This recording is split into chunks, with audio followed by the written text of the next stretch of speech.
What's going on, guys? Jesse DeRozier with Hydrilla Gorilla Guide Service here on Lake Guntersville. This is week 5 of my new series entitled What's on the Deck. So basically I'm going to go through a breakdown of the lures that we use this week and what changes that have actually taken place due to some weather that we actually had come in. This week we had major cold front actually come in, and it has started dropping the water temperatures, and it's severe enough that the shad have been relocating and not really coming back to the shallow flats where they had been.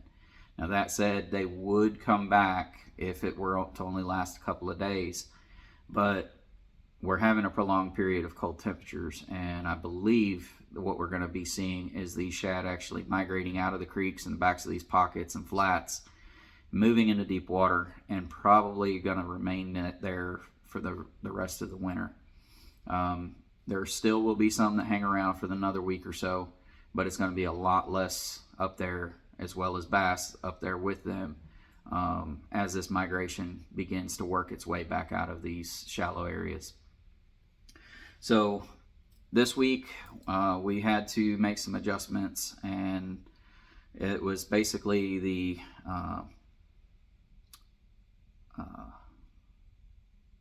theme for that's the word I was looking for. Theme of the week was constant adjustment. Every day that we had cold temperatures was more and more shad leaving and moving out, suspending, and the fish are moving with them. So on suspending fish, an Alabama rig definitely gets a nod there. To be able to see where those fish are located at on live scope or on a Humminbird 360, and kind of see where the bait balls are around you. And then if you have live of some sort, and being able to focus in and see, if the bass are below or above the school or running right through the middle of them, definitely helps to make lure selection a lot easier. So an Alabama rig is a really good choice when they're setting underneath the bait balls and kind of feeding up. You can throw it out, let it get below the bait ball, and pull it right underneath the bait ball, and they're going to come up and hit you rather than the bait ball. In that same scenario is going to be the jerk bait. So I would keep 2 of these tied on the deck at all times, one being a deeper runner and one being a shallow, depending on where those fish are positioned at. Again, getting below the bait ball or coming directly over the top, because a lot of these fish too I've been seeing have been actually positioned on the top of the bait ball feeding. As we get colder and colder and the fish continue to gorge and feed, they're going to continue out there with that shad. Wherever the shad go, those fish are going to stay with them, and they're going to continue to feed on them. So having the right choice of lures is going to make a big difference. Those two, the Alabama rig and the jerk baits, definitely are 2 that will get you a large number of bites as well as some good quality. We catch a lot of big fish on jerk baits. As the temperatures continue to drop, I have started making changes on my crankbaits, going to a flat-sided crankbait. So whether it's a Rapala for you or a frit side or whatever that might be, definitely make the changes with the water temperatures. Go to something that has a more subtle action. The shad have had a whole lot less movement to them with these cold fronts, so that being the case, I went ahead and started making the changes. And again, painted sides on a cloudy day and translucent or flashy sides on a sunny day is what I'm running. The bait balls that are out a little bit deeper, I've been throwing a 3/4 ounce Aruku shad from Spro, and shad pattern, obviously, if I'm running it through a bait ball, but if I'm up on a grass flat, don't sleep on the red. As the temperatures get colder and colder, your craw patterns definitely come back into play, and they will play all winter long, all the way back through to spring. So make sure, again, keeping options available as far as your colors.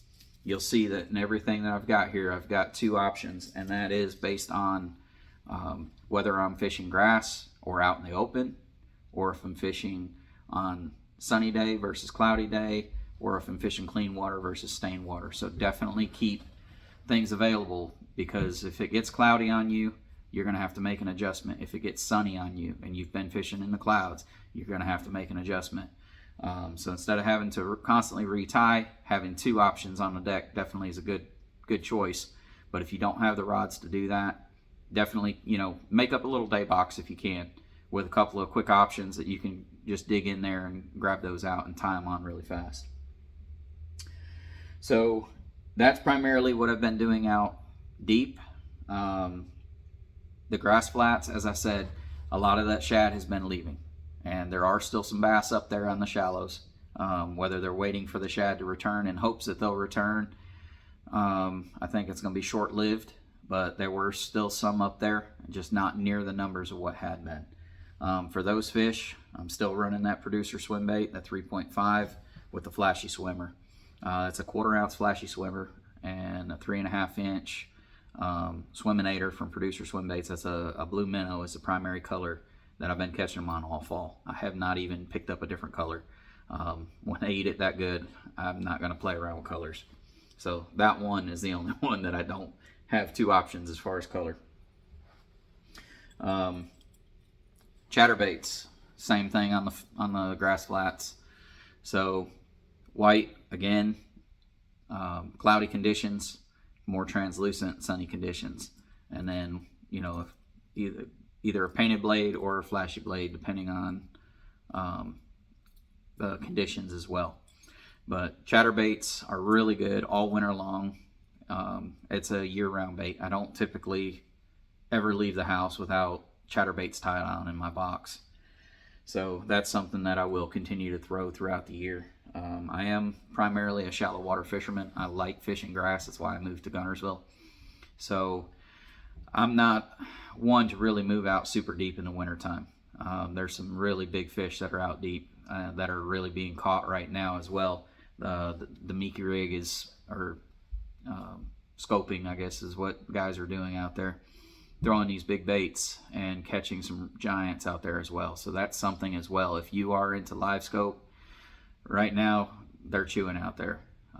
For guiding, that doesn't work very well, being that we have multiple clients in the boat, and if you're scoping, you can get 2 people on the front, and trying to do 3 is just going to be about impossible. So it's not something that I try doing with clients.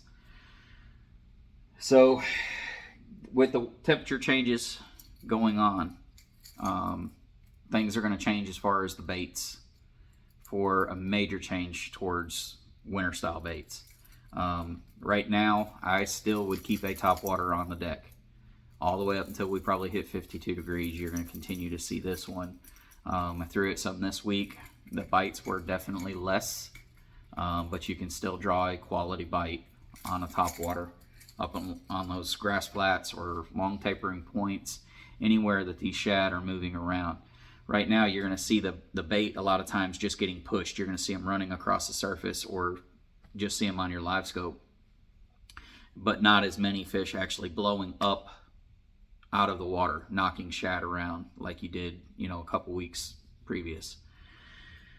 So to get one to come up on the surface is going to be a lot harder sell, but they still will come up on it. So keep it available. If you see them pushing or running bait, throw it in there. Or every once in a while, I have seen them, still break water. And if that's the case, I'm definitely going to pick the spook up then. But as I had mentioned, moving towards these winter style baits. Winter style baits to me means metal baits, hard metal baits. So we had already mentioned in previous weeks about the Little George or Dare Coop. So that is something that I'm going to be throwing continual from now through winter. This is one that you can run out as deep as you want. You can run it in 30, 40 feet, whatever you want. But basically, you're going to throw it out, let it go all the way to the bottom, and you're going to basically lift your rod a foot to a foot and a half lift on it. Pull that up off the bottom and let it flutter back down. They're going to hit it on that drop. When that thing's dropping, they take advantage of it. They think it's injured, and they go ahead and eat it. When you lift up on your next pull, they're either there, or sometimes you'll feel that tick when they actually suck it in. But that bait right there is phenomenal as we get into the colder and colder temperatures.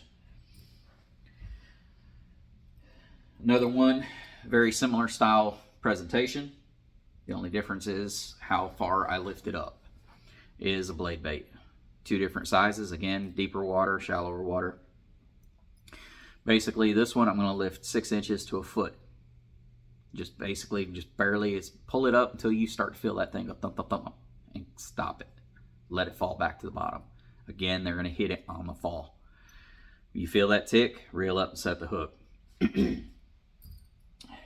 The next one, with them running these bait balls right now, is the old jig and spoon. Again, silver, sunny days, painted blades on cloudier days. And I do like teaser tails. As I've mentioned before, my brother's deer hunter, and I get his deer tails from him, and I'll tie up teaser hooks, and I run teaser hooks all fall long or winter long as I can. I try to keep them to about the size of the actual lure itself, so this one's going to be a little bit longer, a little larger bait, a little shorter on the small one. You can tie those very easily with flat wax nylon. You can get that at Barlow's or any tackle supply that sells stuff for either tying rods or tying lures. And just basically feed it through the eyelet of the hook to start with, and start making your wraps across your tag end. Feed your deer hair on there and keep tying until you get to the end. And then a little knot there at the end. I usually will take a little coating and put it over the nylon as well. It kind of keeps it from fading, and it's something that they sell at tackle shops as well. But jigging spoons is definitely a dynamite bait as we get into these colder temperatures.